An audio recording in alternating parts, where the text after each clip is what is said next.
हिंद महासागर से एक बड़ी और चौंकाने वाली खबर सामने आई है। श्रीलंका के दक्षिणी तट के पास ईरान की नौसेना का एक युद्धपोत रहस्यमय हमले के बाद समुद्र में डूब गया है। रिपोर्ट्स के मुताबिक इस घटना में अब तक एक नाविक की मौत की पुष्टि हुई है, जबकि 100 से ज्यादा सैनिक लापता बताए जा रहे हैं और कई घायल हैं। शुरुआती जानकारी के अनुसार इस हमले के पीछे किसी पनडुब्बी के हमले की आशंका जताई जा रही है। अगर ऐसा है तो ये घटना मिडिल ईस्ट के तनाव के हिंद महासागर तक फैलने का बड़ा संकेत मानी जा रही है। बताया जा रहा है कि ये घटना श्रीलंका के गाले शहर के पास समुद्र में हुई, जो दक्षिणी तट से करीब 25 से 40 नॉटिकल मील दूर है।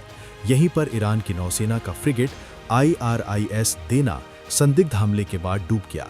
ये एक मौज क्लास युद्धपोत था जिसमें लगभग 180 सैनिक तैनात थे।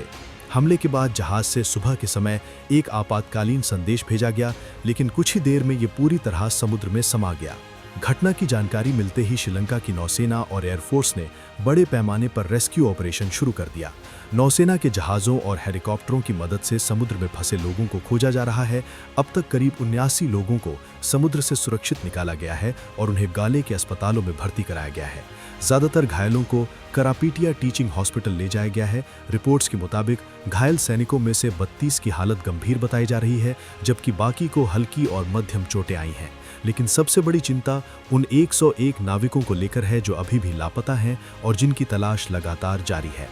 अब सबसे बड़ा सवाल यही है कि इस जहाज पर हमला किसने किया।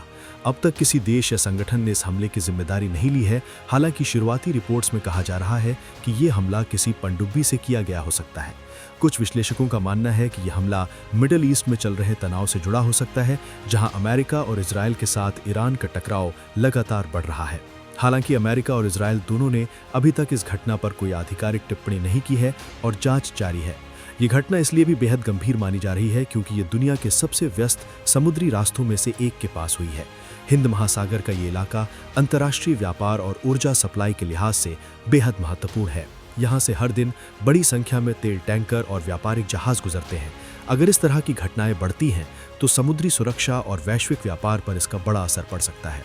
इस पूरे घटनाक्रम के बीच ईरान की राजनीति में भी बड़ा बदलाव देखने को मिला है। रिपोर्ट्स के मुताबिक हाल ही में अमेरिकी और इजरायली हमलों में ईरान के सर्वोच्च नेता अली खामेनेई की मौत हो गई थी। इसके बाद अब ईरान ने नए सुप्रीम लीडर की घोषणा की है।